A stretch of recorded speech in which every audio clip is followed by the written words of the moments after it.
G-O-N-E was the message received across the country, but the innovation and work were far from done. Now that people and goods could travel across the country in as little as 1 week, inventors got to work. There was opportunity and money to be made, creating things that improved the comfort and safety of the rail journey. A more diverse range of workers were given opportunities in railroad construction. The Mexican traqueros replaced the Chinese workers as the primary track builders and maintainers in the West. At this time, the Chinese workers were pushed out of their positions as nativism and racist attitudes towards the Chinese spread across the country. The Chinese Exclusion Act, passed in 1882, restricted immigration from China for 10 years. With the loss of a hard-working and cheap labor force, the U.S. looked to the South for more hands, bringing in the traqueros of the 1890s. African-American inventors and women also made their mark on railroad history. Let's take a look now at some of their inventions and contributions. The Transcontinental Railroad changed the speed and efficiency of travel in America, but it was riddled with imperfections regarding safety and comfort. This imperfection provided for an opportunity for savvy forward thinkers to make their mark in the world of innovation. Inventors came with groundbreaking ideas that made the lives of train passengers safer and more comfortable.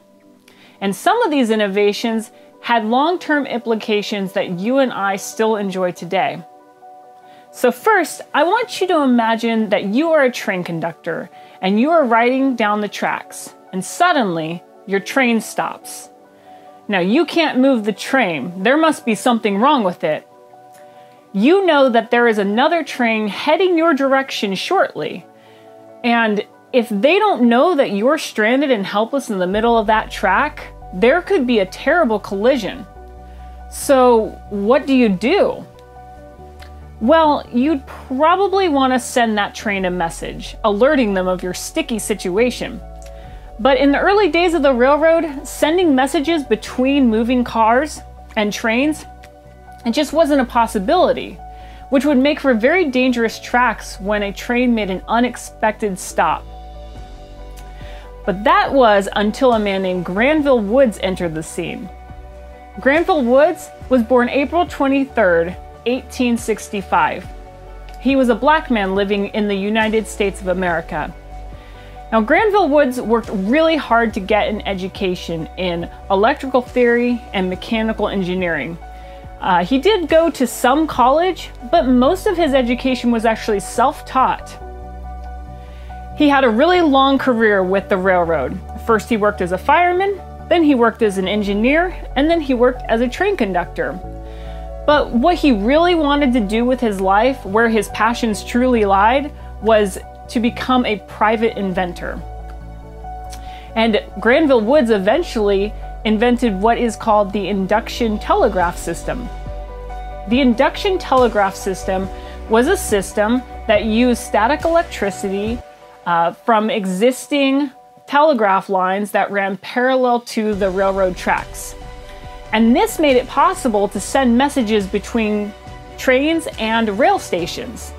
So for the first time ever, trains were able to communicate their location, any unscheduled stops, as well as accidents in real time, kind of like text messaging today, but instead using Morse code.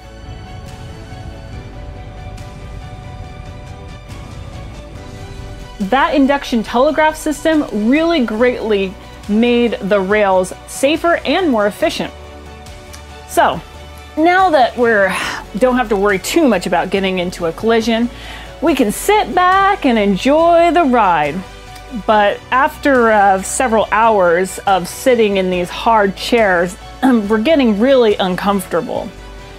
I'm gonna tell you, traveling by train wasn't too plush in the early days. With hard seats and hard beds, if you're taking a long journey, it could get awfully hard and uncomfortable.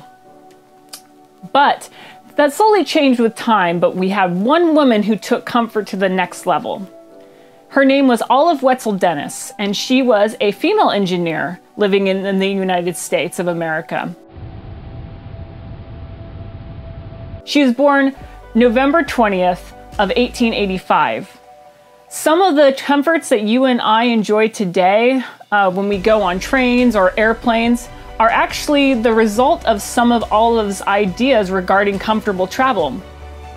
She came up with the idea for things like reclining seats with footrests, air-conditioned cars, dimmable overhead lights, lighter meals, and simplified timetables, which would make it easier for train passengers to know when their trains were arriving and departing. All of these improvements made for a higher quality traveling experience. Now, not everything is 100% perfect, and we can always strive for perfection in all the things that we do. So that means that you can be innovators too. As you go about your day today, I want you to think to yourself, what could you do to make the railroad better? If you have ever had an idea or an invention, don't give up on it. You could create something that changes the way we live and improves people's lives. We have some challenges out there in the world, and we could use creative thinkers like you. We're going to move on to talk about a particular invention that's changed the way we eat. No, not Uber Eats, but that's nifty too. I'm talking about the refrigerator car. Today, we can eat food practically from anywhere in the world during any season we please, but that certainly wasn't always the case. Let's learn more.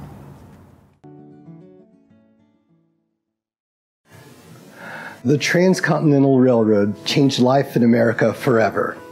At our last stop on the tour, let's talk about two things that had a powerful impact for the railroad and America: the refrigerator car and food.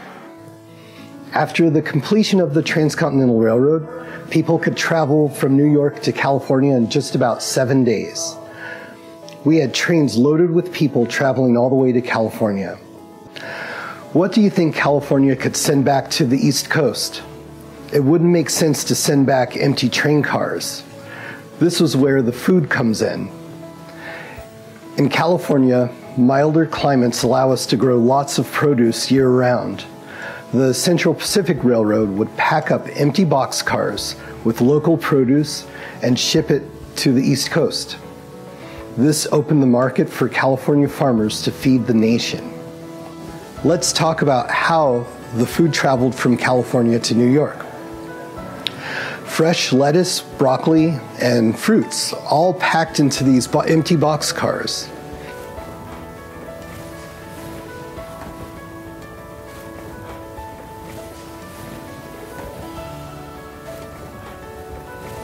After a week in the boxcar, the produce wouldn't be so fresh. Imagine eating a salad that was made from lettuce that was sitting on your counter for about a week. It would be wilty, slimy, and no amount of ranch dressing could fix it. The refrigerator car would fix this problem.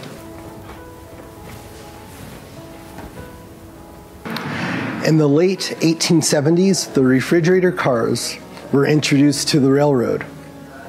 These are the boxcars that were cooled by big blocks of ice cut from frozen ponds in the Sierra Nevada mountains. The produce would stay fresh a little longer. Now let's pretend that we're visiting New York City in the 1870s. It's winter time and we're looking for a restaurant for dinner. Most of the menus that you would read would offer preserved produce like spinach or maybe peaches. The restaurant next door visited the farmer's market at the railroad station. Their menu has salad with fresh lettuce, tomatoes, along with fresh strawberries and cream for dessert. I would want to eat fresh produce over canned. This was a game changer. You're used to it now, but think about how that changed everything in the 1870s. Today, you could travel anywhere in America, even the world, and find fresh fruits and vegetables. The refrigerator car was a pretty good system, but things change and improve over time. In comes the story of our next innovator, Frederick Jones. Frederick was a child of a black mother and white father. He lost both his parents by the time he was 9 years old. What Frederick was able to do over his career without support from parents or a formal education is truly amazing. As a young man, he held a variety of technical jobs, a foreman at a garage, a mechanical engineer, and a sergeant in World War I working as an electrician. He taught himself mechanical engineering and picked up his other skills on the job. When he was 20, he earned his engineering license. He and a partner successfully developed an electric refrigerator and established the U.S. Thermo Control Company, later called Thermo King. By the 1930s, Frederick's design of a large electronic refrigeration unit were widely used in trucks and railroad cars. Food could be transported over long distances without worrying about melting ice. His inventions opened the door to shipping foods around the world and started the rise of portable frozen meals. Frederick patented 60 inventions over his career, 40 of them related to refrigeration. The next time you visit your fridge, toast your glass of ice water or milk to the great contributions of Frederick Jones. Today, California is an agricultural powerhouse. We're living during California's second gold rush. If you add up the value of all the gold mined in California over the past 150 years, it's worth about $25 billion. That's a lot of cash, but last year in 2019 alone, California produced $50 billion worth of agriculture. Dairy, almonds, and grapes were three of the highest earning products. Maybe some of you are part of families that help with this important job of feeding our nation.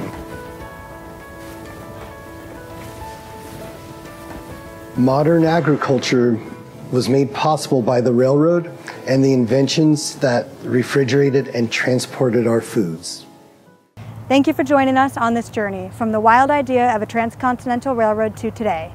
The Transcontinental Railroad has changed life in America forever. We can see its lasting impacts on our transportation and mobility, immigration system, food distribution and access to goods, and even our communication, thinking back to the telegraph. The railroad was not built around our towns were built around